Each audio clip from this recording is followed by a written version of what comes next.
Sponsored content, so that would be in the form of her interviewing basically a business. Yeah, so originally we thought we're just going to sell, a 60-second advertisement on the show, that sort of thing. Right. Right. But then I think until you get to a critical mass of listeners, it's probably hard to sell somebody on a show that maybe has, 150 listeners. Right.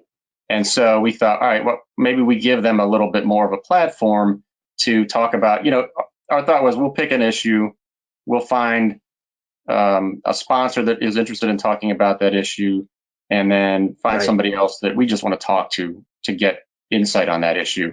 Right. Trying to think of some examples that we had come up with, but so we had a grocery store that was interested in doing they have a weekly courses about preparing meals, basically different kind of a cooking school, basically. So do an episode on how to cook in different meals, and they do a 10-minute paid sponsorship segment, and then we talk to another local cooking school or a chef or something like that that kind of fits it all together. So there's value to it on all ends, I think, was the idea. Right. Oh man, I absolutely love that. I think it's a really strong model going forward. I've seen one of the publishers that we work with out in Arizona. He does this a lot, and he turns it not only from a video, but then he'll write an article, and you can do that easily from a video. You just take a bunch of quotes from it and kind of make a story out of it, right? Yeah, that's right. I think that it does lend itself to different platforms, and like I said, I think the key whenever there's a sponsored content, I think the key is really making it clear to in this case, the listener, like, hey, this is a paid segment.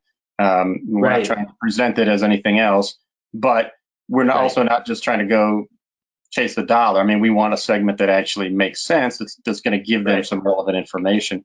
And I think what we found with the initial interest from different companies, including some big ones that, candidly, they could do their own podcast with no problem. But the appeal to them is that, A, we already have a podcast. My podcast has been going for 4 or 5 months now. We've developed a following, and people know us. And so it's sort of more of an impartial look as opposed to coming directly from a business where people know, like, hey, you're trying to sell your product to us. You're the business, right?